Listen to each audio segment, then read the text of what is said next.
ang sanitary care para mag-demanda laban sa inyo. Dahil squatting yung ginagawa ninyo, hindi ginagawa namin yun. Ang ginagawa namin, nangingi kami ng assistance dito sa barangay upang mapag-usapan itong problema na ito.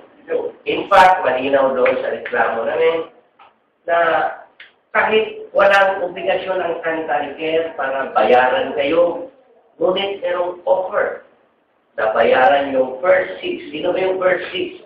Ito yung 6 na nung binili ng sanitary care, sila lang ang nakatira doon.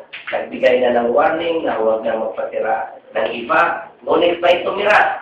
Kaya ang isi-settle yung unang 6 lamang. Pwede pong sa baba. Paano naman po nasabi nyo, nagbigay ng warning ang sanitary? Kailan lang naman mo sila nagbigay ng notice noong December po yata yun, upay. Oo, sabi nila, nabili na nila.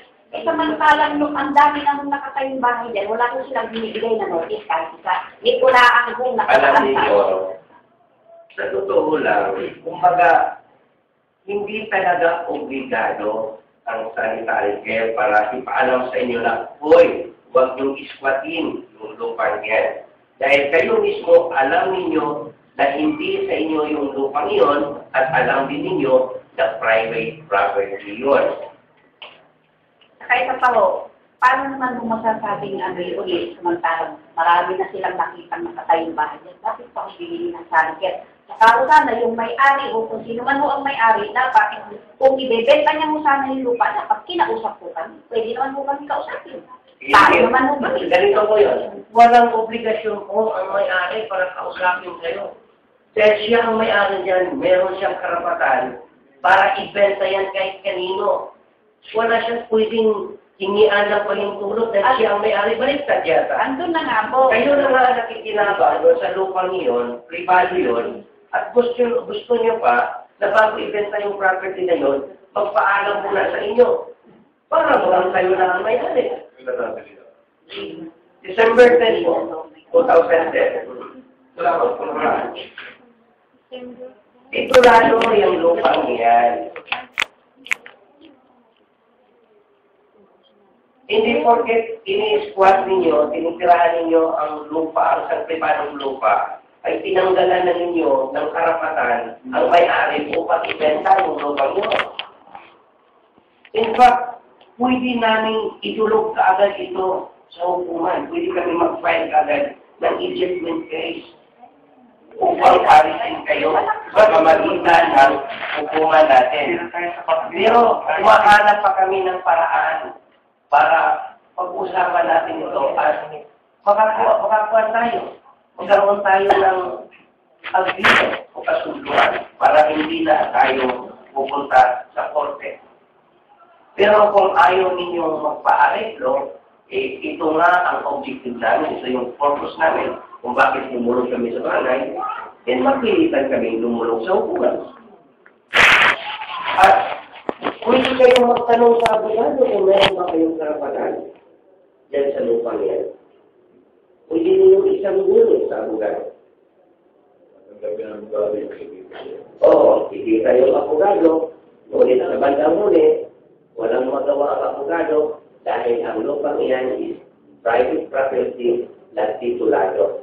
Hindi yan pag-aari ng gobyerno. Yung isang taon, reklamo ko sa LLG. Tato. Ano yung tanong ng ombudsman?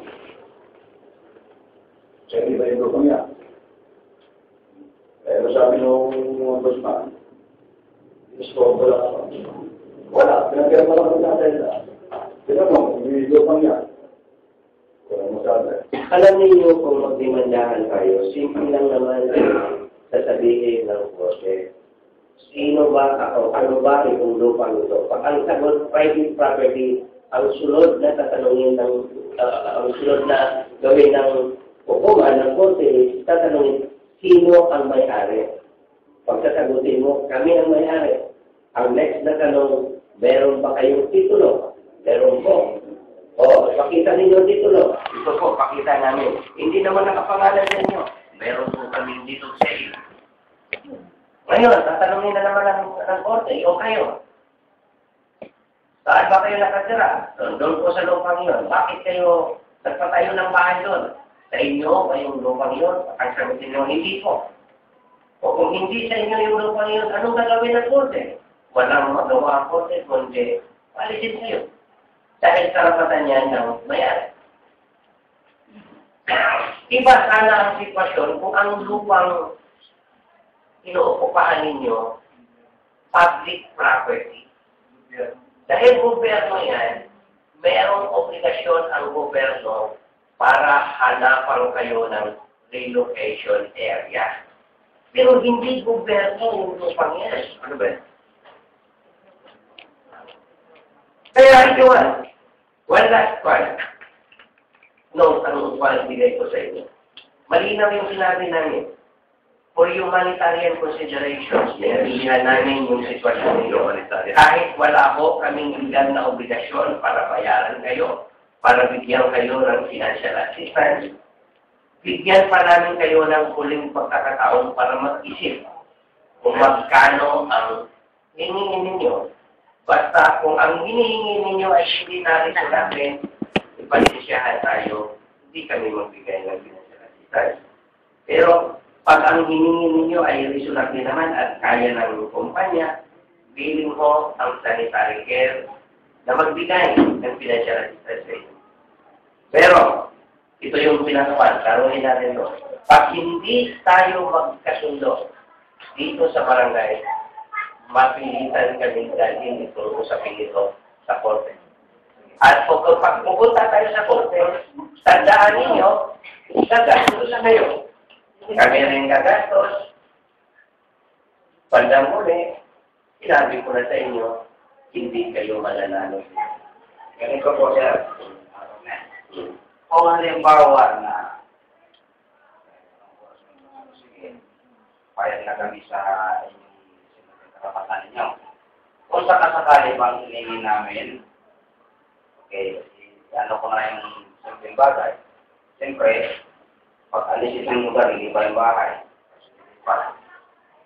Yan ba'y maibigay nyo sa kasakali ng tawag na bante kung ay tayo lang yung mga aming mga Sandali.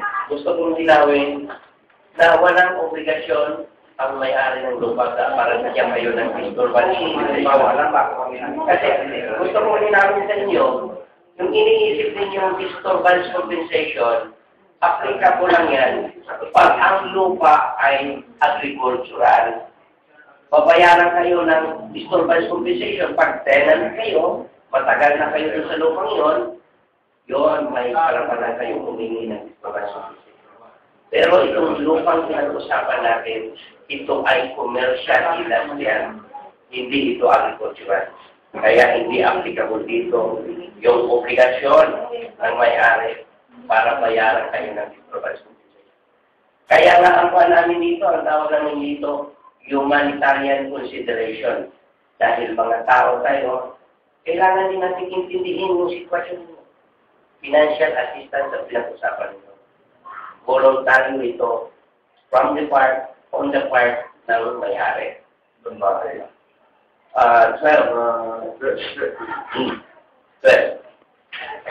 Para naman magbibigay ng konsiderasyon eh. Usap-usap kayo. Yes. Sir, pwede magtanong. Kasi nag-solve sila yung marker nila, hindi na kami pasok doon. Bakit kasama pa kami tatlo? Hindi,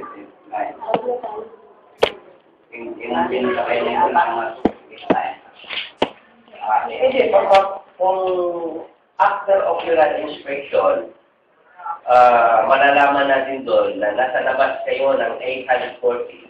Wala sa totoo lang, wala rin karapatan ang sanitary care para palitin. Yun ang batas na. Nasa labas kayo. Kasi nasa labas po kami. Pag nasa labas kayo, walang karapatan kayo sanitary care. Ito, fair lang tayo. Pag nasa loob, karapatan ng sanitary care para gamitin yung lupang yun at paalisin kung ayaw na yung mag-voluntary dito. Yung outside ng 841, kasama pa rin sa 12 ng Santa Maria. Kaya lang, yung original na title, Okay na sa gobyerno, pero yung original na title. Hindi, no. Basta ang importante, ang pinag-usapan natin dito, yung 841, yung sako, malinaw yan. Wala tayong karapatan. Kahit ako ang representante ng Senate. Ayun naman, sige, ikaw. Pwede po ba na yung sa inyo lang po surveyor, yung magsusurvey doon, hindi na po ba kailangan yung municipal? Kasi yung po ng housing sa amin, dapat daw magkatagpo yun. Hindi. Yung nag-survey pa lang po doon, nasa inyo pa lang. Sandali. Una, itong lupa nito, hindi taklaw ng housing dahil ng private property. At hindi diniklara ng housing authority na i-acquire nila itong property nito para gawing settlement area. Meron na silang project dyan na Oo, housing. kasi magkabikit po kasi yung Hindi pwedeng gawin nilang housing yan. Dahil commercial industrial yan.